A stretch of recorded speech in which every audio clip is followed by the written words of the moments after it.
All right, so gonna be tying up a variation of a Thompson River Caddis. It's kind of mashed together with a muddler.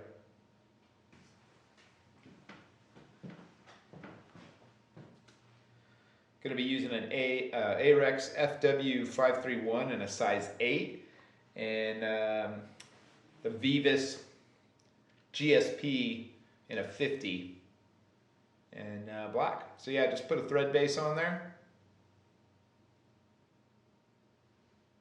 Wrap it back to about the point of that hook. We're gonna get some, it says gray ghost, but it's gold as you can see. Just some gold crystal flash, maybe, I don't know, 3 little pieces. We're gonna tie it in and then we're actually I'm gonna fold it back over itself. So just 1 wrap, 2 wraps, I don't know, maybe 5 or 6 wraps in there. And then just fold it back over itself and lock it in.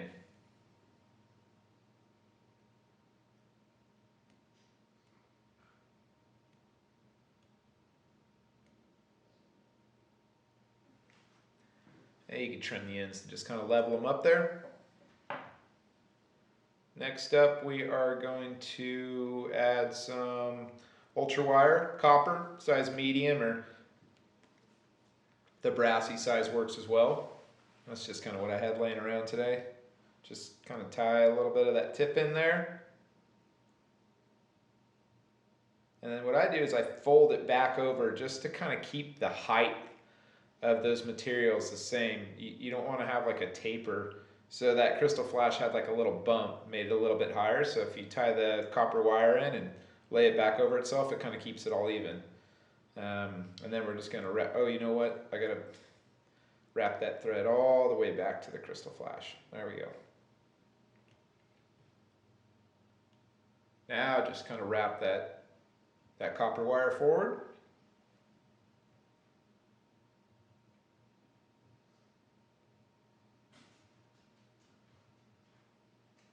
And I want them pretty tight. I want them, you know,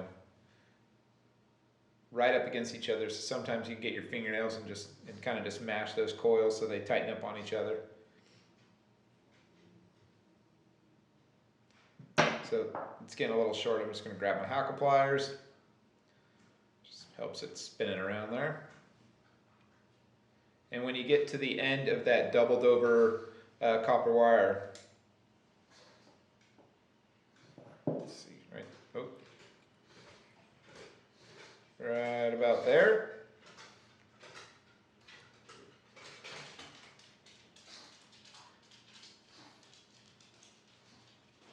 Oops. There we go. And just tie it off.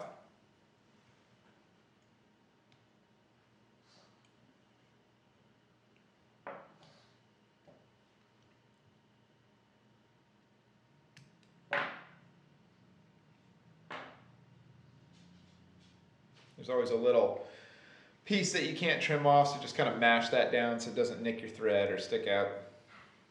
Then we're just going to add basically the body. It's just a rust colored type of dubbing. Whatever you have laying around, some type of burnt orange is the color we're looking for. So this fly is great for summer steelhead, but it also doubles as a kind of a sunken salmon fly. You can swing these two. It's just a real versatile fly right now and then going into the fall. Trout eat them, everything eats this thing. So yeah, just kind of dub it, you know, a little bit past halfway, not quite 3/4. You want to leave some room up front because we're gonna tie these hen saddles in and then eventually move on to our moose hair.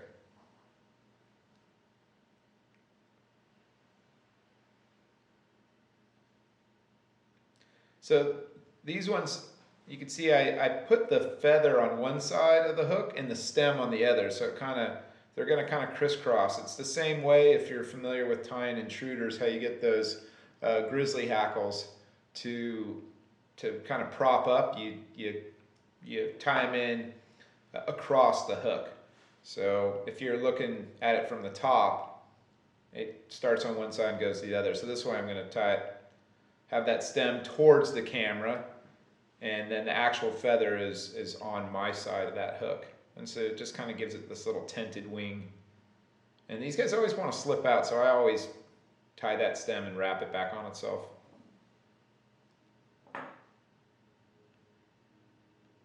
So we got our hood there. It's looking good. Moose hair. About a number 2 pencil width. That's kind of the standard what people can relate to. A little bit less isn't a bad thing. I wouldn't go too thick on it. We're actually going to tie a couple chunks in there. And it'd be good to mention that those chunks are going to get shorter and shorter. So the first one, you want the tips of that moose hair to kind of just extend back to where the Krystal flash is. We don't want to spin this all the way around. We really want this to be kind of the wing up front. So you can see how I gave it 2 kind of loose wraps and then tightened it up. It didn't allow it to spin. This is a little long up front, so I'm just going to grab it if I can and just trim a big chunk of that off. Then just kind of work your thread forward and then through that hair.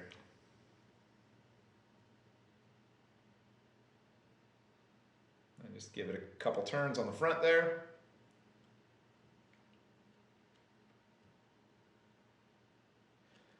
You could build a little bit of a thread dam if you want. It kind of helps keep that hair standing back, but it's not crucial. You can kind of just pull it back and give it a couple turns.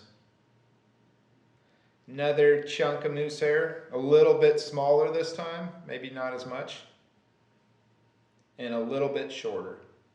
So when I trim this here, I'm actually going to trim the hair so it's a little bit shorter in length than the previous one. Kind of match it so it doesn't extend any further back. This one I do kind of want it to spin, so I 2 loose wraps and then spin it around and pull real tight. It flares out pretty good.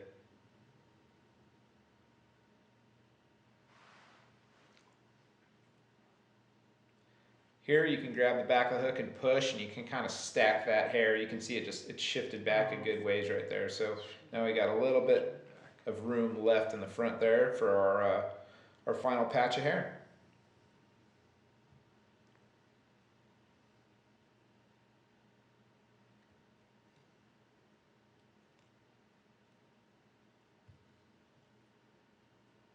This one's going to be real short. This one we're not really worried about the wing aspect as much as we just want that hair stacked in there because we're going to trim it and kind of cut it back and form the head that we're looking for. So right here, just a couple turns. Well, it's wanting to move on me.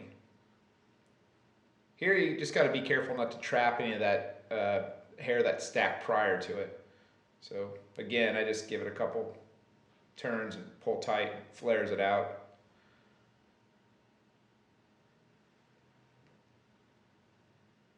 And then just tying it off right in front there. Pretty simple. Get the old whip finisher out.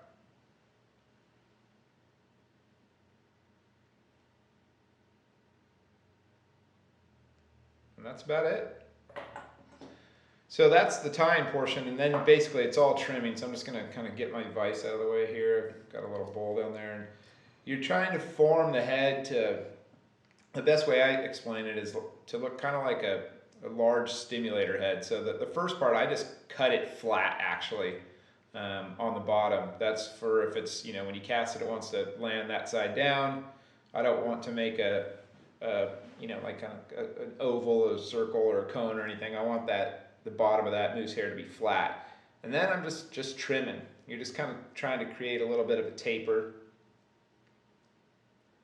And I cut all those hairs all the way up to the side. I don't leave any of those long hairs on the side or underneath, all the way up until it gets level with the shank. And then all those little kind of guard hairs, the shorter ones, they're real easy to trim right there. After I get this kind of front part done, I'll pull those longer hairs down in the back and the Remaining short ones are a lot easier to access. And this is one of those flies that you almost don't want the head to be super perfect. I don't spend a lot of time on it. I don't really try to compress that spun hair really tight either. You kind of want some water and air to move through there. You don't want a super compact head. Another reason why I really like using that moose hair. So just keep trimming.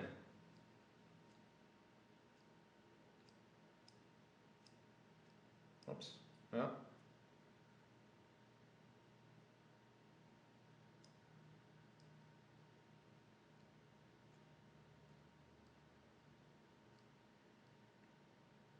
That's almost there.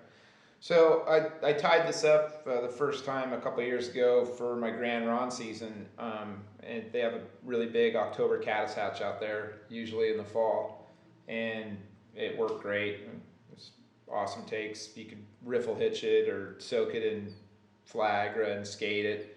And then last year just fished a little bit on the Deschutes just for fun, kind of on a single hand rod, just dead drifting it. And the fish were eating it, especially around areas that they were kind of pressured, and they'd seen a million chubbies and Normwoods and Clarkstones and all that stuff. So just a little bit different profile. I think those hen saddles look pretty good with the wings. So no float, just fish it as is. It's kind of half submerged. They'll float a little bit with that head, and then obviously the more fish you catch with it, and the longer you fish it, it's just kind of gonna ride a couple inches below the surface.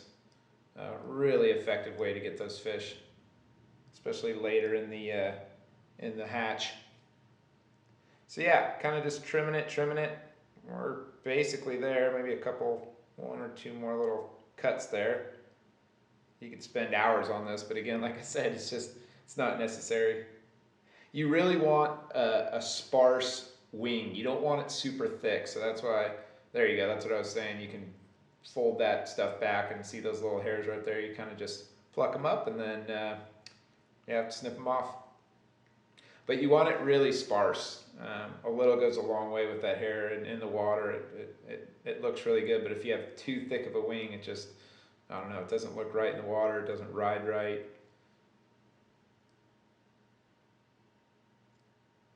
There we go. No name for this bug. It's not really a Thompson River caddis. There's a bunch of other stuff going on in it, and it's not really a muddler. But yeah, it's just a bug that I like fishing during the big bug hatch, and I really like fishing in the fall. And yeah, it doesn't take an hour to tie. It's pretty quick, just to whip it up.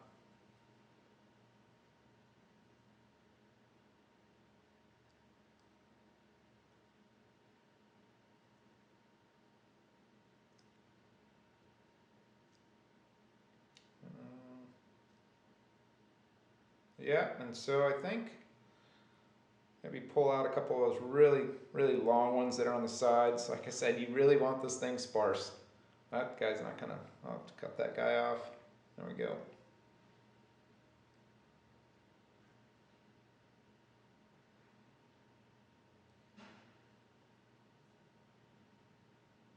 All right, there she is. This week's fly. Fish for trout, fish for steelhead. It's a winner.